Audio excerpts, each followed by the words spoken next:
Hey, Zach, I think it's time to commentate on Deadly Premonition 1 on the Xbox One.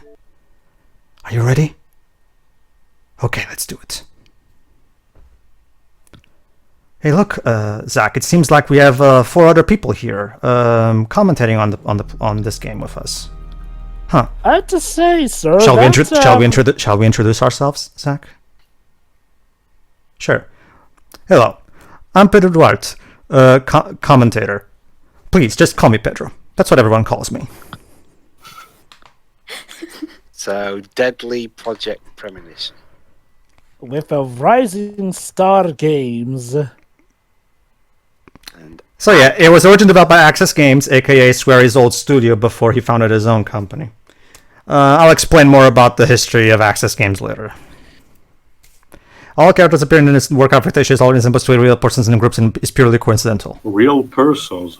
Well, it actually is a common saying for some reason, some of these disclaimers. I don't get it. I mean, it's people, it's not persons, but whatever. The term can be used, but it's just... Anyway, Rising Star Games presents a game developed by Access Games. Ladies and gentlemen, Deadly Premonition. Zach and Cody, what are you doing here? This is Hidetaka Suehiro, aka Swery65's magnum opus.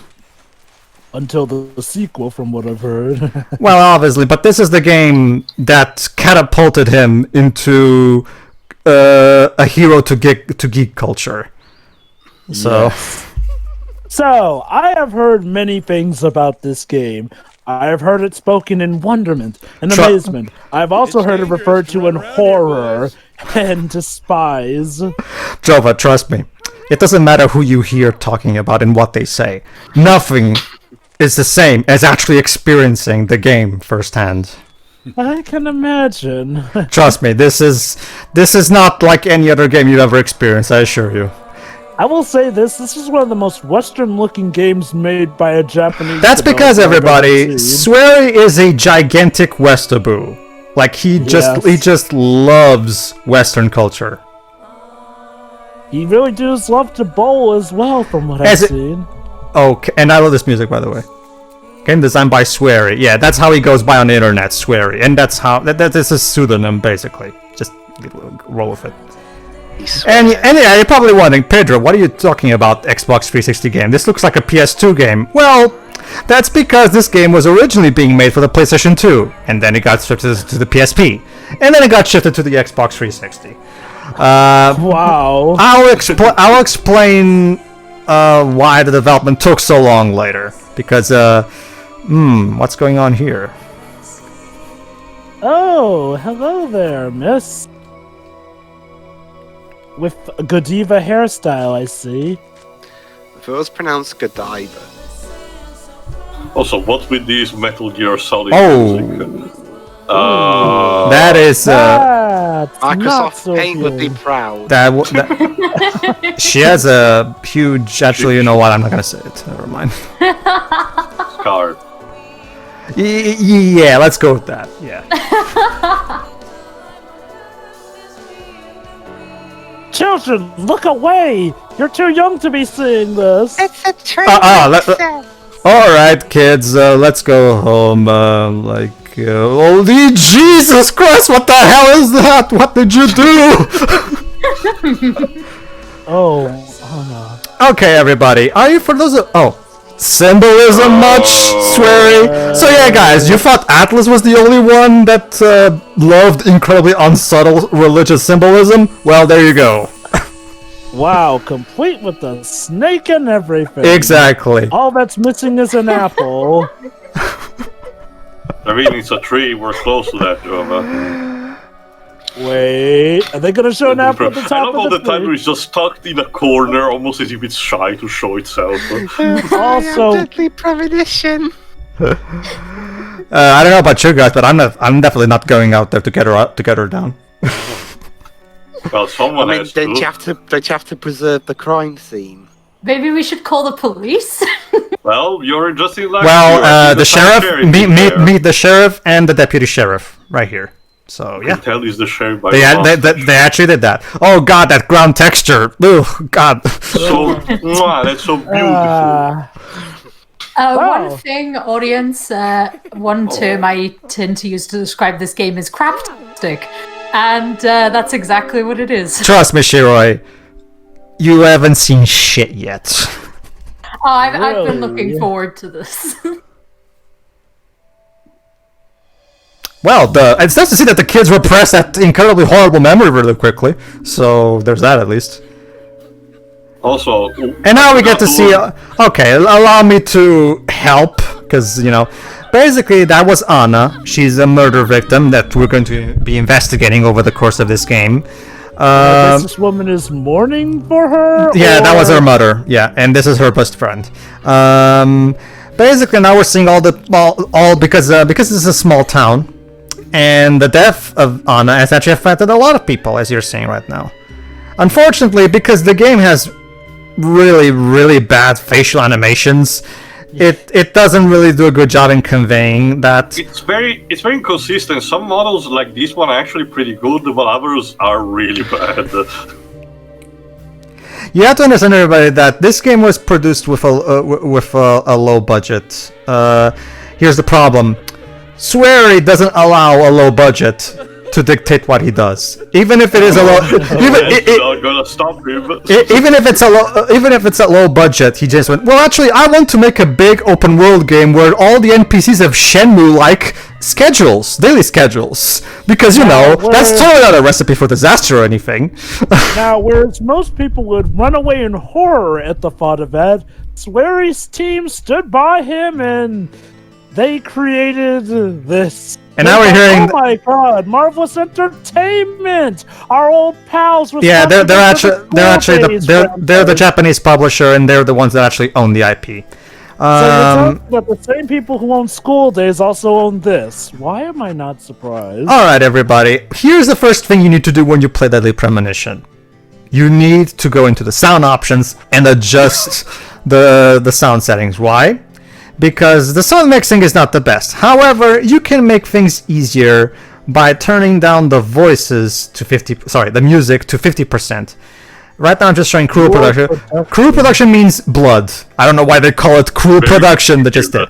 Here's Japanese term. So here's what you do. Go to the BGM volume and turn it down to 50. It's not perfect, but it is a big improvement to the default settings. So, wow. Also, cruel production replacing blood. Imagine if we did that in that. Yes, I would like to overwrite that data. Thank you. Excuse me, sir, but I need to take some of your deadly production. Hold on, Lips. Let's check out what Hard says. For the hardcore action gamer, all available techniques will be required to clear the game. Would you like to start the game with this difficulty setting? I want to see what it says for the other difficulties, so no. Let's see. Normal. For the player who wants to enjoy combat, skillful use of weapons will be required to clear the game. Okay. Fair enough. Easy. What's easy going to be than you pussy? No. For the player who just wants to enjoy the story, the game can be cleared using the default equipment. Trust me, everybody, there is absolutely no reason to play this game in under difficulty that's not easy, because all the other difficulties do is make the enemies bigger damage sponges, so don't bother. Wow. And yes, Teo, before you ask, there are difficulty-tied achievements, so you can save that for when you're more experienced at the game. Anyway, cool. Let's start. And we start in the Red Room. What is the Red Room? You'll have to wait until we reveal what exactly this place is. Well, and hey, look at that! Somebody saw Twin Peaks, hasn't he, Teo? Not to mention, if you have seen at any point in your life Twin Peaks, you will know exactly what this game is about. Exactly. Tio's been showed it to me in the past. A couple of episodes. So as you can tell, Swear is a big Twin Peaks fan. However, instead of midgets, we have two children. I was about to say, the Red Room, not to be confused with the Velvet Room. Alright. We also have trading cards. We can collect trading cards. I also have bios. However, everybody, here's the pro tip for beginners. Don't read the trading cards. Why? They have spoilers in them, the bios. For example, which I don't know, Shiroi. For example, Shiroi. The Francis York Morgan card that we just got. It tells us his bio in the back. It reveals the biggest plot twist at the end of the game. basically. So trust me, everybody. Don't read those until you finish the I'm reading game. the wiki. It's backboard. Just a little longer. Yeah, but don't again, symbolism. Don't worry. We'll actually explain what this room is later. So, to be fair, the game will explain stuff. This is one of the weirdest episodes of Sweet Life of Zack and Cody. Again, taking a page from. I mentioned that earlier. Again, Swear is taking a page from David Lynch. He loves being intentionally weird, surreal and weird. So, Pedro, This was the unreleased Halloween episode. So, Pedro, if I may recap, a game where you have to pretty much tinker with the settings to make this a watchable game proper, horrible textures here and there, from what I hear, pretty bad gameplay, and trading cards that ruin plot details. By all accounts, this sounds like a trash fire game. So, And in some how is ways, it kind of is, yes. Let's just say, everybody, the appeal of this game defies logic. Anyway, notice that thing right there that I'm showing, right? By the way. There's a map there with those little fat statues for some little dolls for some reason. Believe it or not, that's foreshadowing for one of the big twists. A widescreen. And yes, there will be some minor voice acting because not all lines are voiced. It will start soon.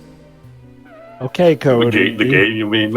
It's about time to get started. The redundancy, man. Also, what is with these cutscene direction? They seem to be very confused about this, Zach. I mean, it's interesting. Anyway. Zach. Oh boy. And now, ladies and gentlemen... okay, go ahead. It's me, York. If you can hear my voice, could you respond? Or leave something on voicemail, please, after the tone, maybe. Answer. A2 answer. Wait, are we Zach? What is these button titles that were interaction? Go to sleep. Zach, don't be surprised. The crime took place out in the country this time. Let's take it slow. Sure. Okay, Zach? Sure. That's okay, York. I can do that. And now, ladies and gentlemen, prepare yourselves for this cutscene where we meet our protagonist. This cutscene is a masterpiece. Enjoy! Interaction. Sorry. But it's totally wrong. Hold on. Wait for it. Let's do this. Listen, they both need each other. It's called Uh-huh. interdependency, and they both know it. You are just asking to crash. Nasty, Yep. even sadistic. I got this. He drives. Hold on, this. As long as that's what Tom wants. He's always Oh, wait for it. It's his partner's job to fulfill that need, and Jerry knows that. Wait for it. Well, in the Tom and Jerry show, they live with each other. There you go, ladies and gentlemen. And now you'll never be able to enjoy a Tom and Jerry cartoon the same way ever again. You're welcome. Thank you, Swery. Yes, let's talk about all the traffic laws this asshole is breaking. He was talking. You're not supposed to use to handle your phone in any way while driving, you dumb. He's smoking, he's on the phone, he's on his laptop, he's not wearing a seatbelt. How is he not crashed yet? I don't know what you guys are talking about. I have a new role model. Like. Oh no, this is a great Okay. first impression for a character, I have to say. Okay then, so in that case, Pedro, I'll get the news story primed and ready then. Man inspired by mediocre video. Police brand cigarettes. Police brand cigarettes. I love that in some of these cutscenes the car is clearly not moving. Oh my god. Well, it's moving here. Catwoman wannabe. Oh my god, he Catwoman referenced Catwoman of all things. Was it that same one that scared Tim Burton, I wonder? Possibly. Hey, Jova. Hey, Webs, actually. If only cars were equipped with something that we could use to light a cigarette. I don't know. Oh, Jesus, Noah! Oh my god, the traffic accident. Who could have possibly seen that coming in his future? Hold on, guys. You guys need to hear this. You guys need to hear this. Silence. Dot silence. Okay. Why do the squirrels sound like monkeys? Because the team could not find the proper sound file in time. An Hey, experiment that went wrong. hey, Agent York, can you solve the mystery of the mutant monkeys? Also, who the hell are you talking to, York? Clearly, his thoughts that surely are keeping him safe and at the wheel. I guess what? So yeah, our laptop's busted apparently. Right. All right. Oh no. Oh gee. So now it works. Zip is Not working. right near a burning car, you dolt. Hark! Lives. The signal Sometimes a man needs his. Hold on. Let's hear York's thoughts on this whole situation. Oh shit. Let's see. Zach, there goes the civilized world. Yeah, understatement of the Brilliant. fucking century, York, mate. Okay. What does that even mean? he means Shira is in. Well, this is unusual, or something Okay. like that along those lines. Okay, Pedro, who is this madman, and why is he not the psychotic killer that we need Yeah, to why lock is he the up? protagonist? Let's just say, Jova, the nature of his character is something that I cannot reveal because it involves, again, that big plot twist that's spoiled in his trading card. Also, I also holy love cow. this game's jingle. They're so out of Oh, place. trust me, guys. This game has the best jingles in the history of video games. Here's the puzzle complete jingle. Doo-doo-doo-doo-doo-doo. Oh my The sound god! effect for the gun is like. Ah, yes. Stop That's so can! Okay. Great. This is where I knew that this game was for me. Okay. I gotta say, this game really is a miracle. I mean, seriously, all the ingredients suggest that this should have just gone down in history as one of the worst games ever, and some semblance it did, but no, it somehow Its fan base made it successful enough to get a sequel. Yeah. Well, I mean, it must have done something well enough, so... Nowadays, a lot of people keep finding out about the game just by word of mouth. So, anyway. I know, right? All right. So this is our inventory box that we can. Whoa! Jesus Christ! You know, I feel sorry for anyone who gets excited way too easily because these sound effects are not for the faint of heart. I know, Sure. You know, this game does make a great first impression, and we've barely started. Trust me, Shiroi. We're not even close to being done yet. Anyway, we have beverages to have. We have coffee because here's the thing, everybody. Aside from our health meter, we also have an eating meter and a sleeping meter, meaning we have to constantly keep York well fed and well rested. Otherwise, you'll start losing health automatically if one of those two conditions is not met. So York is like a pet, a virtual pet. It's a Tamagotchi. Okay, so you're probably wondering who is this Zach that York keeps talking to? Well, allow me to give you Swery's example of why he gave York this Zach character that he just talks to. Swery wanted to create a game where it would be incredibly easy for the player to get attached to the main character, and he thought it would be interesting. Hold on. Start profiling. Okay, let's profile. Even though we don't have any clues to profile, but whatever. Movie strips. So since we don't have any clues, the profiling is shown via this thing, and the blurry shit gets clear when we get more clues. Looks like So- you're welcomed. Zach, I'll let you handle the meat This is plate. one hell of a welcome Don't worry, party. don't worry, York. I'll handle it. Anyway, yeah, and I got $10 for profiling. Wow, the FBI pays well. Yeah, so much that they will literally funnel money. There goes your tax money, Java. There's your text money, Jova. Just $10. Just $10. No. Anyway, Profiling glibs, imagine. basically, everybody, well, this game was as far as I'm concerned. directed by Swery and was co-written by him and his best friend Koji Goda, who was also co-written most of his other games with him as well, including the sequel. One of the primary things that and by the way, whoever's the guilty party that we're looking for just killed this doggo, so that means he has to die, as Shira would say. Ellie, was that you? Did you do it again? That Ellie. Exactly. So much for my hopes for a peaceful picnic. Do me a favor and stay sharp, Zach. This dialogue. But yeah, from the interface, you can clearly tell that this game was also inspired by Resident Evil and God. Silent Hill. Oh, trust me, too. It's just like those games. Like, every time the camera switches, the controls completely change, and it's awkward as hell, just like in those games. But again, I grew up playing those games, so I'm actually used to it anyway. Oh, hello. Lady, are you okay? Anyway, yeah. The reason the game is written the way it is because Swery really wanted to make it easy for the player to get emotionally attached and really like our main protagonist, York. And they thought the good way to do it was that if it could create literally a literal not a connection between the player and the character by having the character literally talk to us. By literally saying, a can of pickles will satisfy a small amount of your hunger. Okay, let's take it. The pickles, brand pickles. Yes, right next to my favorite chocolate.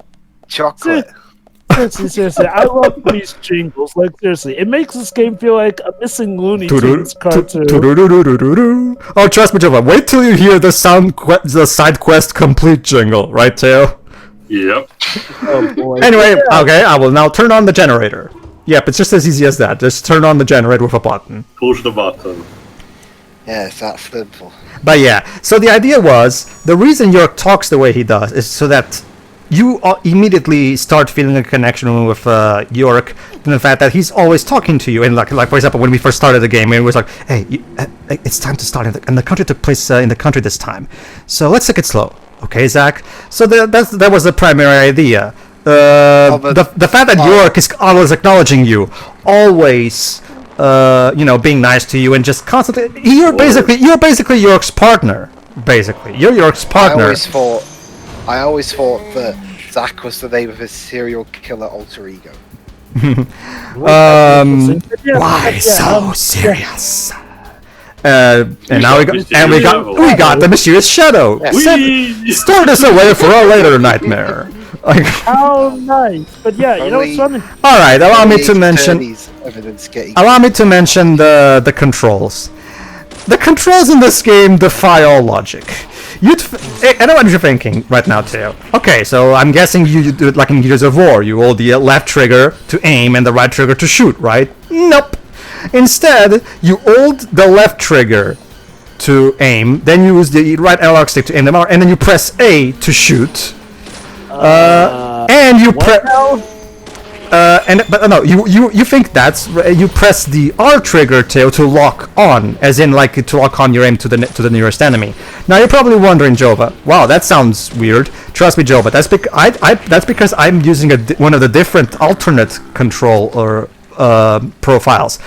Believe it or not, Jova, the default control scheme is even worse. In the default one, you use the R trigger to aim. Wow. Like, trust me, this game defies all common sense. How do you aim with the R trigger? Now, if I recall correctly from a sort of a YouTube documentary that I've been shown to Pedro, these sections were essentially mandated by Marvelous because you actually... Oh, sorry. We will now profile the mysterious shadow we saw. Sure. Oh. And this time you'll notice that some of the images are now clear. So it's all about making, literally, the picture clear in York's mind. Literally. I've been through a lot of crazy situations, but that one takes the cake. That's putting it mildly. It's the first time I've been attacked so directly. Really? Zach, can you give me a logical explanation about what that was? Never mind, don't answer. Yeah. Life is fun because of the mysteries. Right, Zach? You say so. You see, this is what I'm talking about. Justify everything. See, this is what I'm talking about. This was where his intent. Like, the York is constantly just talking to you as if you were his friend. Like, you're literally his partner. And it helps immediately. You immediately start liking this guy just because it immediately creates a level of intimacy between you and the main character that you don't typically see. So it's an incredibly awesome and unique way to immerse the player in the... You're probably wondering, everybody, why did I return to the main menu? That's because now that I've shown you... there you go, see? I'm showing you what the different control scheme that I'm using. Just so there you go. The default one is this one: right trigger, look, draw weapon, and the left trigger to hold your breath. However, I'm going to change that to the original control scheme that I actually forgot that I was playing with the default one first. Sorry, I forgot about that. But yeah, the point is, yeah, the default control scheme is weird. So fortunately, you can remap the buttons. Unfortunately, there are, for example, the whatever is the interact button will also be the shooting button. So you can't just have the interact and the shoot actions to two different buttons. So you have to try to adjust the best you can. Oh my god! Don't worry, it's not as bad as I'm making it. If you put up with it, eventually your mind starts melding with the game's logic, and you start getting used to it. It's not that hard. So Pedro, does the sequel pretty much retain the same? I haven't actually played the sequel yet because I'm waiting for all the patches that are coming before I play it. So I can't speak with you on that matter. Like I said, I noticed earlier that when we got the prompt to press A, when York was asking for Zach, I was wondering, are we Zach? Well, yeah, that was the idea, Joe. But the idea is so that way the connection, a link between the player and York. Yeah, imagine if in the Legend of Zelda series, Link literally talked to us. It's kind of like, again, what's brilliant about this decision, at least in my opinion, is the fact that it creates immediately a level of intimacy between you and the character, to the point that you immediately like the character and you want to follow him and see where this goes. Just because York is such a lovable protagonist, just because of his really positive and really funny personality, and the fact, and also gotta love his interesting interpretation of the Tom and Jerry franchise. Which is literally comparable to the murder scene that we've seen. So yeah, everybody. So basically, right now, what I'm using a hacked save file that I got from the internet that gave me basically unlimited large medical kits that allow me to refill all my health. Because trust me, everybody, the easier you can make this game for you, the better. Because this is not a game. If you're in this game for the gameplay, don't bother. This is the game you play. Doing it all wrong. This is the game that you play for the experience in general, for the story, the world, the characters. It's bad gameplay, from what I've heard. It's not that the gameplay is completely irredeemable or anything. It can be fun if you like old school Resident Evil style games. Even if you in the same way that in the same way that. What happened to the sky? That's because Teo, right now it's midnight, past midnight, and during that time in Greenvale, which is the city we're going to, the sky becomes red. Why? We'll have to explain that later. Yes, Dwips? So now it seems Sweary watched the 4 Kids Double One Piece, and now our character's gonna have a lollipop instead of a cigarette. Look at that! I killed an enemy and I got $10 for it. So Pedro, would you say that the bad gameplay is a part of what makes this experience so memorable, or would you say it's mainly about the story, lore, and characters? The story, lore, world, and characters, yes. However, the bad gameplay, to an extent, does add to its campy charm. It's such a shame about the ports that came after it, but we'll talk about that in the extra part.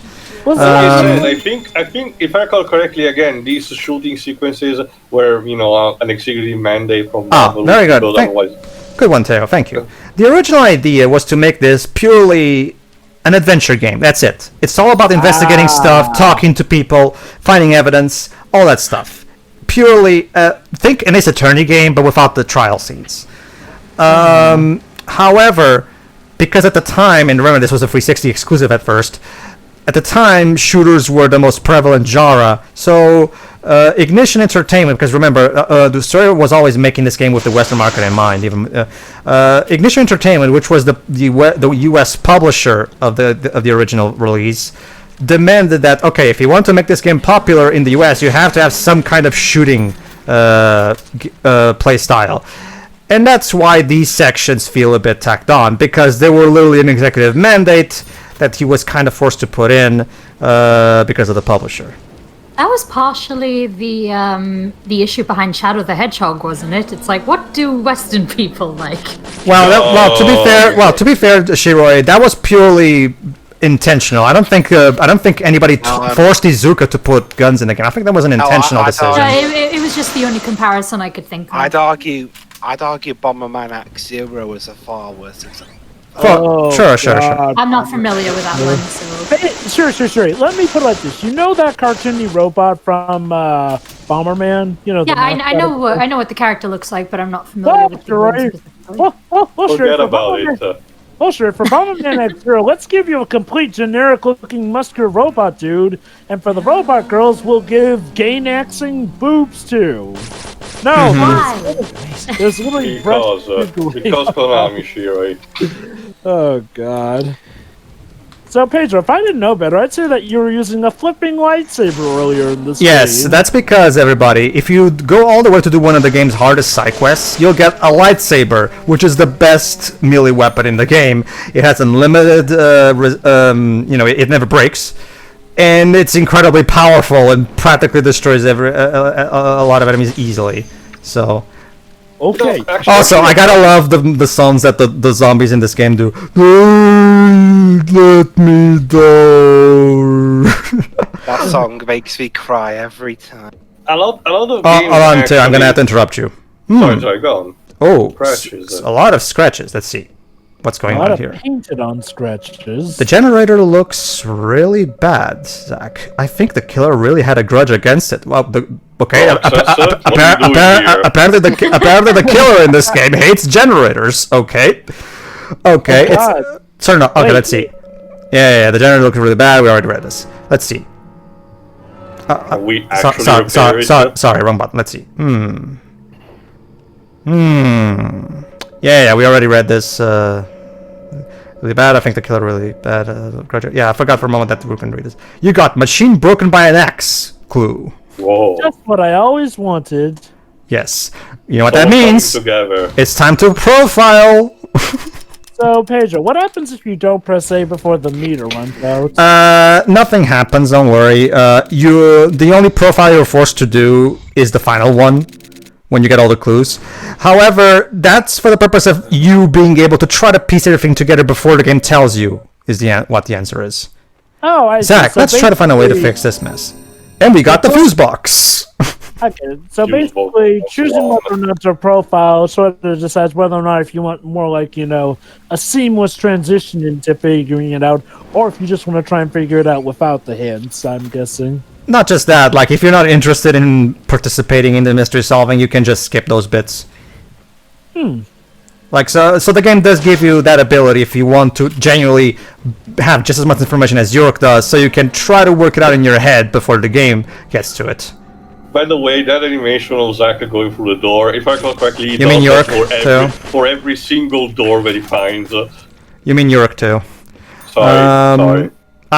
Alright, oh look, a generator without a fuse box. I wonder what the answer to this puzzle is.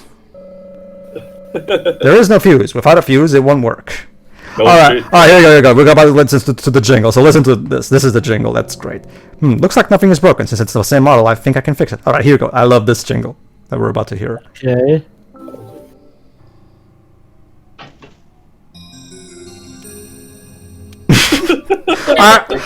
I love that jingle. They sound like rejected jingles from Tomb Raider. The power in the area should be much more stable now. Let's hurry ahead, Zach.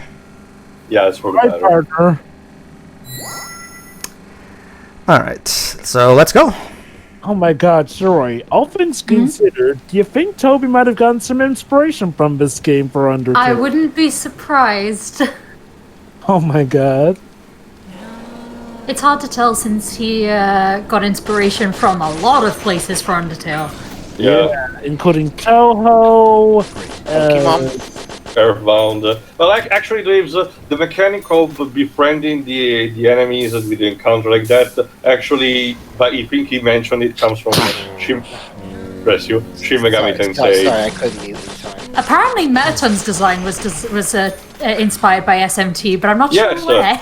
I can actually give a very brief explanation. Basically, Kaneko, the art style designer for the SMT franchise, saw the angel Metatron, one of the closest to gods, and decided, wouldn't it be cool if he had robotic design? And there you go. Voila. And it's amazing because Kaneko can turn everything into art. And I got 10 bucks for every. Look at that! I got Agent Honor, $15.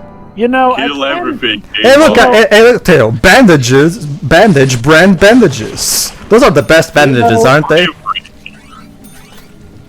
You know, I can't help but feel like the game is giving you money left and right. It almost as if it's saying, okay, dummy, go ahead and buy the best upgrades so then you can pretty much choose your way for most of the game to enjoy the story. We never got outright full confirmation of what you're saying right now, Joe, but a lot of fans suspect that was, you know, when he was forced to put in these sections, Swery also put this in just to make sure they would be as easy as possible.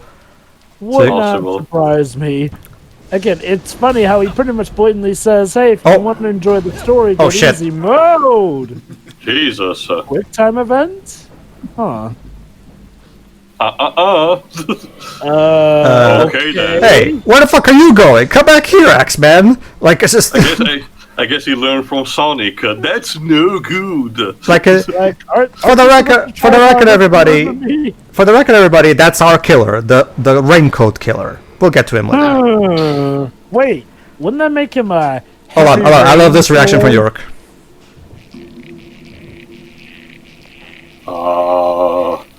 Poison Ivy is in town? The devil's near. Oh, this bit. I don't know about you guys, but if I saw giant evil green pulsating veins growing, my reaction would be a little more than, huh? That's one of the charming things about it for York. Nothing phases him. Like, amazing. Alright, let's profile. Alright, so this final profile that you got out, because this one is forced, because there you go, now it shows you exactly what York is figuring out. Let's see, okay, so everybody, so let's hear what York's final conclusion from all this is. Let's see. There's definitely something in this town. Yeah, no shit, York! You're just hold on.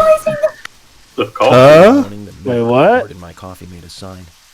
It said, did you say it made a deadly premonition? Fate. Okay, Theo. I'm starting to think that York is not really an FBI agent. Maybe you think Professor Trelawney from Harry Potter is an actual professional. Yes, everybody. York can predict the future in his coffee. We'll get back to this. Okay, not gonna lie, I think even Godo, for as coffee as obsessed as he is, would be a bit perturbed. As you might have... I probably want everybody. Why am I picking up the phone? As you put it earlier, I should call I should call headquarters and tell them how I'm doing. That's because in order to quote unquote save the game, you have to go to a phone and it asks you to save the game, which the game explains as York phoning the FBI headquarters, reporting on his progress.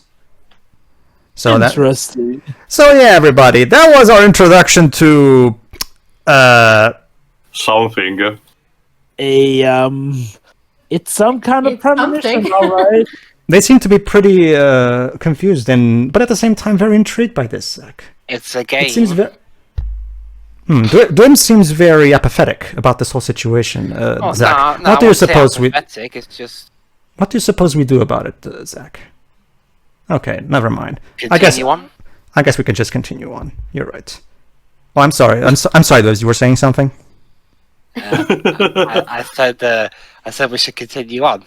All right, everybody. To the next time where we meet our other two primary main characters. So tune in for that. See ya.